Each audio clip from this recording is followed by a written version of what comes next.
હા, આ તૂટે. આ જો આ થાંભલાની પરિસ્થિતિ છે. ગઈકાલે અમે તર્ક વિતર્ક ટીવી ચેનલના માધ્યમથી આ મીડિયામાં આ વીજ પોલની અરજી આપવા છતાં પણ એમાં કોઈ કામગીરી આગળ વધી ન હતી. પરંતુ આજે 16 ઓગસ્ટના 2026ના રોજ વહેલી સવારે વીજ કંપની તરફથી આ થાંભલો બદલવા માટેની અત્યારે કાર્યવાહી ચાલુ કરી છે.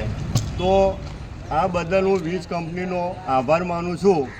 અને વીજ કંપની અને તેમને ઓથોરિટીને મારી એટલી વિનંતી કે ભાઈ આવી કોઈ ગંભીર બાબત હોય વીજ પોલને લઈને એને તરત પ્રાથમિકતા આપે, જેથી કરીને કોઈ જાનમાલનું જોખમ ટળી જાય.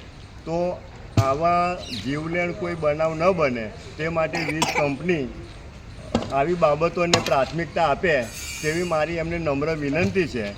આ સાથે સાથે શ્રી વિનોદભાઈ કરાડે તર્ક વિતર્ક ટીવી ચેનલને પણ અમને જે સાથ સહકાર આપ્યો અને એમણે અમારી આ બાબતની ગંભીર નોંધ લઈ અને મીડિયામાં આપ્યું તે બદલ પણ હું એમનો હૃદયપૂર્વક આભાર માનું છું. આભાર.